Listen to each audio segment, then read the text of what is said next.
戦艦を使ってですね、そして、武力の行使も伴うものであれば、これはどう考えても、存立危機事態になりうる、ケースであると、私は考えます。不要在台湾问题上玩火，玩火者必自焚。 네, 오늘은 중국과 일본의 이야기를 하지 않을 수가 없을 것 같습니다. 이번 갈등의 불씨는 일본 다카이치 총리의 최근 대만 유사시 무력 개입 시사 발언에서 시작이 되었는데요. 대체 어떤 내용이었는지, 그리고 이러한 영향이 어느 정도로 퍼지게 될지에 대해서 자세하게 좀 짚어보도록 하겠습니다. 자, 중국의 주요 국영 항공사들이 일본행 항공권을 무료로 취소하거나 목적지를 바꿔주는 조치에 들어갔습니다. 에어차이나, 중국 남방항공, 중국 동방항공 등 총 5대 항공사에 이어서 스촨항공, 하이난항공까지 모두 동참을 하는 모습인데요. 적용 대상은 도쿄, 오사카, 나고야 등 일본의 주요 도시, 시행 기간은 오늘부터 연말까지입니다. 자, 보통 항공사가 이렇게 먼저 발빠르게 움직인다는 것은 정부에서 사실상 메시지가 본격화된 것으로 해석을 좀 해볼 수가 있을 텐데요. 중국 정부에서 그만큼 이에 대해서, 이번 사태에 대해서 강경한 입장을 보이고 있다는 것으로 저희가 분석해 볼 수 있을 것 같습니다. 아직 일본 항공사들은 취소의 움직임이 많지는 않다고 하고 있지만 분위기 자체는 좀 분명하게 달라지고 있는 모습입니다. 자, 이번 사태의 출발점은 다카이치 총리가 국회에서 했던 발언입니다. 중국이 대만을 공격할 경우 일본의 존립 위기 상황이 된다. 즉, 일본의 자위대가 중국군에 무력을 행사할 수 있다라는 취지의 발언을 공개적으로 했습니다. 이에 중국 측에서는 즉각적으로 반발을 했는데요. 일본 대사를 초치했고, 쉐젠 주일 오사카 중국 총영사는 소셜미디어에 한때 이를 두고 굉장히 거친 표현을 올리기도 했습니다. 제가 차마 방송에서 공유를 할 수는 없겠지만 네, 굉장히 이 반발심이 강하게 불러일으켜지는 그런 내용들을 공유를 했는데요.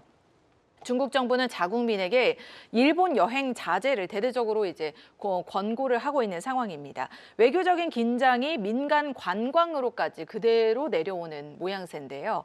현재 일본 항공사들은 아직까지 영향이 크게 있진 않다라고 밝히곤 있지만 호텔과 유통업계는 민감하게 반응하기 시작했습니다. 특히 중국인 고객 비중이 높은 호텔들은 다음 주부터 이제 단체 예약 취소 가능할 수도 있다. 그러니까 단체 예약 취소가 시작될 수도 있다라는 관측들을 내놓고 있습니다. 중국 소비자 비중이 58%에 달하는 다카시마야 백화점도 영향을 좀 면밀히 살펴봐야 할 것으로 보인다라고 밝혔습니다. 일본 기업 쪽은 이미 체감을 좀 하고 있는 모습인데요. 일본 기업들의 중국 주재원들이 이제 국영 기업과의 비즈니스 미팅이 끊겼다. 중국 기업과의 협의가 중단됐다. SNS를 통한 제품 홍보를 당분간 중단한다. 이런 반응들도 나오고 있다는 점 저희가 주의 깊게 봐야 할 것 같습니다. 한마디로 관광보다는 먼저 B2B가 멈추기 시작했다는 그런 내용이겠죠. 올해 1월부터 9월까지 방문한 중국인 관광객을 한번 살펴볼까요?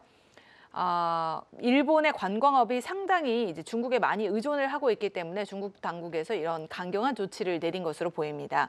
이미 작년 전체에 기록한 수준보다 더 높은 748만 명을 기록을 했습니다. 9월 기준으로요. 자, 소비 규모는 1조 7천억 엔, 전체 외국인 관광 소비의 21%를 차지하면서 1위를 기록하고 있습니다. 자, 문제는 저희가 이런 상황이 벌어졌을 때 과거의 사례를 한번 되짚어보게 되는데요. 과거에는 이런 사태가 있었을 때 어떻게 됐었냐. 2010년 센카쿠 충돌 때 중국인 관광객은 다음에 26%나 급감을 했고요. 2012년 반일 시위 때는 연간 40% 이상 감소하는 흐름이 나타났습니다. 즉, 한번 이 중국 관광객들의 방향이 꺾이면 낙폭이 굉장히 크게 나타나고 회복 기간이 오래 걸린다는 게 가장 큰 문제로 대두되고 있습니다. 그래프를 함께 보시면요. 중국인의 일본 방문 흐름이 한눈에 보입니다. 2015년 이후 급격히 늘어난 관광 수요, 2019년에 이제 정점을 찍었고 팬데믹으로 인해서, 코로나19로 인해서 사실은 전 세계가 모두 다 마비가 되었던 시점이니까요. 그 당시 이제 거의 제로에 가까울 정도로 추락했습니다. 그 뒤로 차츰차츰 반등을 하면서 올해 9월까지 이미 700만 명을 넘겼는데요. 지금의 외교 외교 갈등이 장기화될 경우 이 회복세가 또 한 번 꺾일 수 있다는 점에서 업계의 긴장감이 높아지고 있습니다. 최근엔 단체 관광보다 개별 여행객이 늘면서 예전처럼 일괄적인 단체 취소 사태는 어느 정도 줄어들 수도 있다라는 일각의 분석들도 나오고 있는 상황입니다.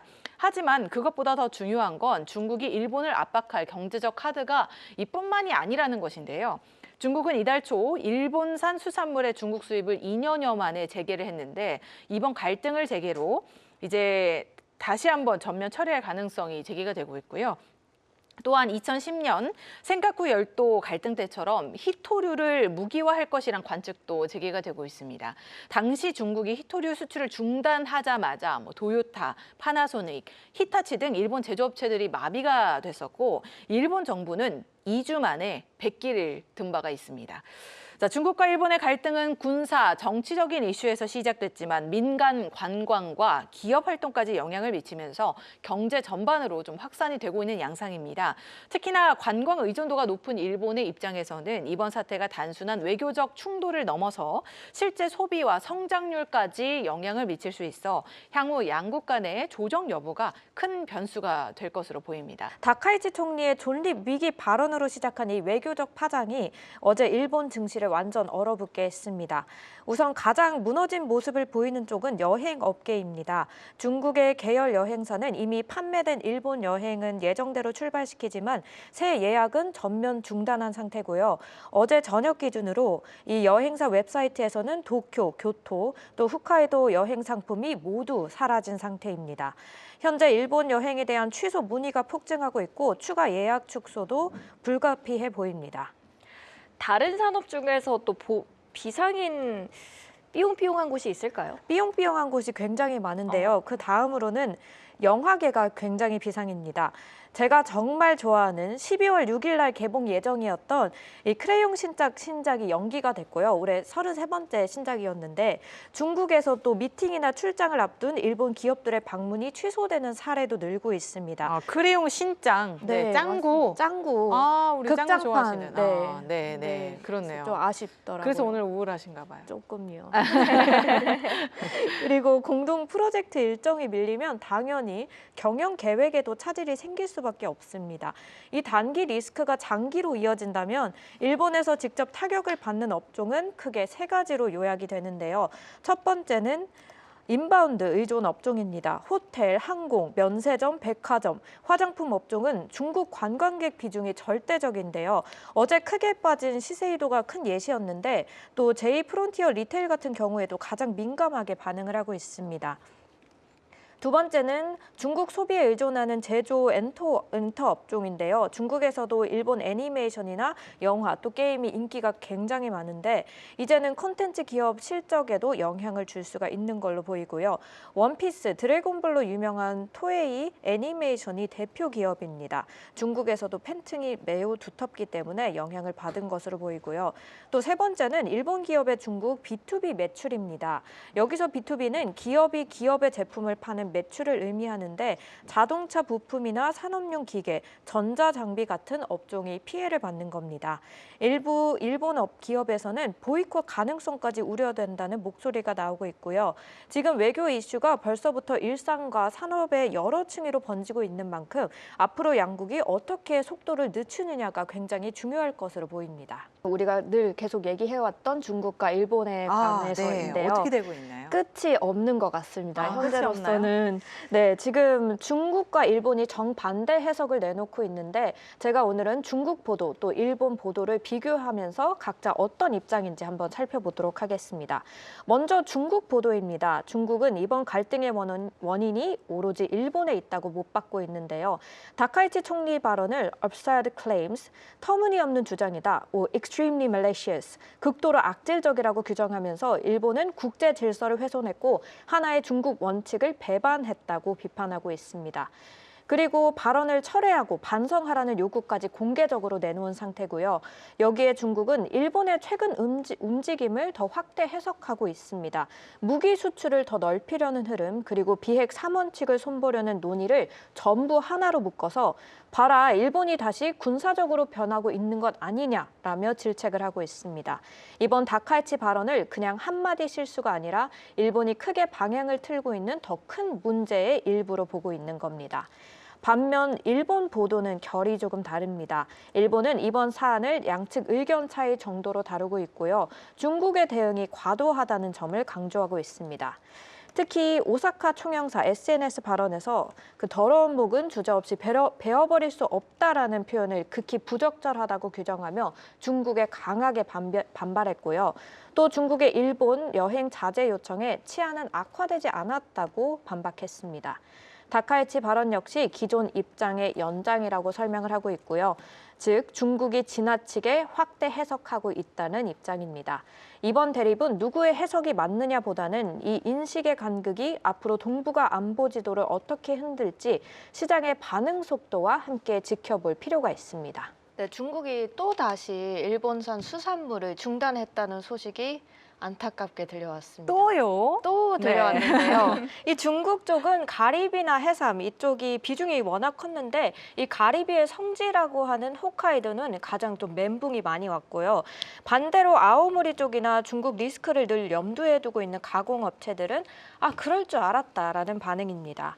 근데 어쨌든 수산물이 외교 카드로 쓰이고 있고 수산물 경영이 계속 흔들리는 거 이거 너무 지친다라는 목소리가 계속해서 나오고 있습니다. 지금 사진에서도 나오는데 전 가리비를 굉장히 좋아합니다.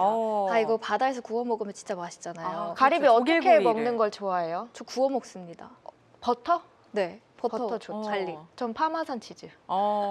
역시 영국인. 이거 여기서 또 오늘도 옷 색깔 되게 퍼시했어요. 네, 좋아요. 네. 아니, 저는 한국스럽게 그냥 파 마늘 넣고. 네, 저희는 좋아합니다. 그렇게 먹도록 하겠습니다. 네. 근데 이 문제의 가격, 가리비 가격이 또 뛰었다고 하는데 맞나요? 역시 진심이시네요. 가리비 가격이 또 뛰었습니다.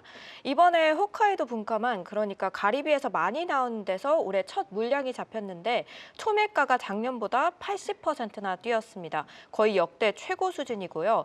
제가 계산을 좀 해봤는데 원화로 1kg에 3,500원이었던 게 지금은 6,300원 정도 되는 겁니다. 거의 2배가 뛰어서 이건 뭐 부담이라 먹을 수가 없는 단계까지 왔는데 뭐 물량이 좀 줄어든 것도 있지만 드디어 이제 중국 수출이 다시 되는구나 이런 기대감에 가격이 그대로 반영이 된 거죠.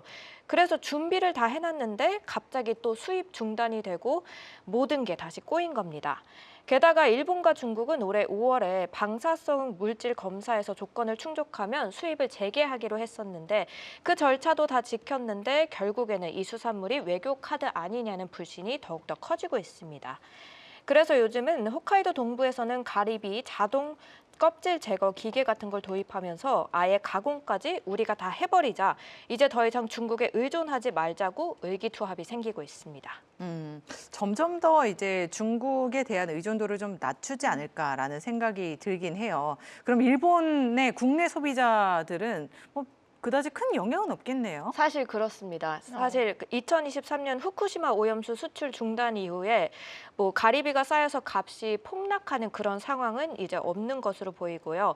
다만 지금 중국이 수입 허용한 일본 업체가 3곳밖에 안 되는데 이 일본의 노량진이라고 불리는 도요스 시장도 수출이 안 되고 있습니다.